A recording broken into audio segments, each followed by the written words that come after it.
तो इस वीडियो में बच्चों एक्सपेक्टेड पास परसेंटेज और ग्रेस मार्क्स से रिलेटेड बात करेंगे। वीडियो के लास्ट में रिजल्ट कब तक आने वाला ये ऑलरेडी बता चुके हैं, एक बार फिर से बता देंगे जिन बच्चों को डाउट होगा। डिटेल में बच्चों बात करते हैं। सबसे पहले जान लेते हैं पासिंग रूल के बारे में। किसी भी पेपर में 40 से कम नहीं होना चाहिए और एग्रीगेट 400 में 200 नंबर, यानी कि 40 से कम होता है।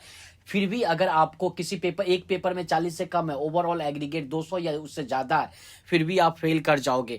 ऐसा हो सकता है सारे पेपर में 40 से ज़्यादा एग्रीगेट 200 नहीं हो पाता है, फिर भी आप फेल कर जाओगे, यानी कि दोनों कंडीशन फुलफिल होना चाहिए। इसके अलावा पेपर नंबर 3 और पेपर नंबर 4 में 0.25 का नेगेटिव मार्किंग है। और इसके अलावा देख रहे हो आपके स्क्रीन पे शो करा पेपर 1 और पेपर 2 में किसी भी तरीके से अगर आपको आधा नंबर या कोई भी फ्रैक्शन में मार्क्स आता है, ऐसे केस में उसको फुल कर दिया जाएगा। सिंपल सा बात है, राउंड ऑफ कर दिया जाता है। लेकिन पेपर नंबर 3 और पेपर नंबर 4 में मान लेते हैं कि आपको 39.25 आ रहा है, 39.50 आ रहा है या 39.75 आ रहा है, आ सकता है ना पेपर नंबर 3 और पेपर नंबर 4 में। इसको सीधे का सीधे राउंड ऑफ कर दिया जाएगा नेक्स्ट नंबर में। सिंपल सा बात है, यानी कि अगर आपको 38.50 आ रहा होगा तो 39 कर दिया जाएगा ऐसे केस में। इसके बाद ग्रेस का संभावना क्या है, कैसे है, इस सब के बारे में डिटेल में बात करेंगे। सबसे पहले हम लोग ये जानते हैं क्या फाउंडेशन लेवल में ग्रेस मार्क्स मिलता है, जिसका जवाब है जी हाँ बच्चों। किस किस कुछ कंडीशन है, वैसे कोई डिटेल कंडीशन ऐसा है नहीं, लेकिन कुछ कंडीशन है जहां पे बच्चे को मिल सकता है। सबसे पहला चीज, अगर क्वेश्चन ही गलत पूछ दिया, क्वेश्चन पेपर में मिस्टेक है, ऐसे केस में ग्रेस मिल जाता है। इसके अलावा क्वेश्चन बहुत हार्ड पूछ दिया, लेंथी किसी कोई एक पेपर, तो पासिंग परसेंटेज को मेंटेन रखने के लिए ग्रेस दे दिया जाता है।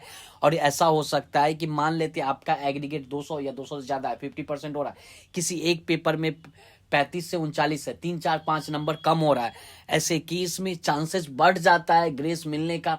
मैंने क्या बोला, चांसेस बढ़ जाता है, गारंटी कहीं पे नहीं है ग्रेस मार्क्स का। और ऐसा हो सकता है कोई तीनों पेपर मिलाकर के आपको 200 पुर रहा है एग्रीगेट 200 या से ज्यादा, एक पेपर में आपको 5-6 नंबर भी कम है, ऐसे केस में भी ग्रेस मिलने का चांस है। मैंने देखा है 7-7 8-8 मार्क्स ग्रेस मिलता है। और ऐसा हो सकता है कि आपको 40 से ज़्यादा सारे पेपर में है, 40 या उससे ज़्यादा, और एग्रीगेट कम हो रहा है, ऐसे केस में 2-4-5 नंबर से, तो ग्रेस मिलने का संभावना बढ़ जाता है। और ग्रेस मार्क्स मिल करके एक्स्ट्रा कुछ मार्क्स मिलता है जिससे बच्चे पास कर जाते हैं।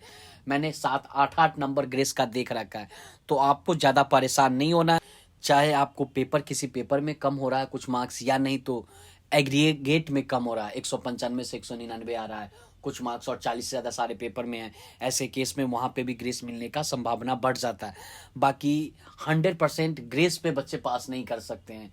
थोड़ा सा आपको लक चाहिए, लक फैक्टर यहाँ पे चाहिए कि आपको थोड़ा बहुत, कि आपने मेहनत किया, थोड़ा बहुत लक फैक्टर साथ देगा, देन आप पास कर जाओगे। होप कि आप सभी बच्चे पास करें। कमेंट बॉक्स में जय श्री कृष्णा लिखिएगा। और हाँ, ग्रेस मार्क्स से भी रिलेटेड जान लिए। अब जान लेते हैं एक्सपेक्टेड पास परसेंटेज। तो मई 2025 का फाउंडेशन का रिजल्ट बहुत गंदा आया था। लगभग 15-16% के करीब बच्चे फाउंडेशन में पास किए थे। 16% के करीब या 15%, आपके स्क्रीन पे भी शो करेगा, देख लेते हैं कितने परसेंट बच्चे पास किए थे। में लगभग 15% के करीब, 15.09, तो 15% के करीब बच्चे पास किए। तो इस बार सीए फाउंडेशन सितंबर 2025 में कितने एक्सपेक्टेड पास परसेंटेज से रिलेटेड बात कर लेते हैं, कितने परसेंट बच्चे पास कर सकते हैं। तो मैंने आप लोगों को ऑलरेडी बता रखा है, जो भी बच्चे रेगुलर फॉलो करते हैं चार्टेड स्टडीज़ को, तो मैंने बता रखा है इस बार मई 2025 से अच्छा रिजल्ट आएगा। सितंबर 2025 का 19 से लेकर के 21% के करीब बच्चे पास कर सकते हैं इस बार, चांसेस ज़्यादा है। रिजल्ट कब तक देखने को मिल सकता है तो मैंने ऑलरेडी बता रखा है, और सीए राजेश शर्मा सर ने भी बता रखा है कि नवंबर के फर्स्ट वीक, लेकिन मेरे हिसाब से टेंटेटिव बन रहा है 5 या नहीं तो 6 नवंबर को। ऑल द बेस्ट रिजल्ट के लिए। जय श्री कृष्णा बच्चों।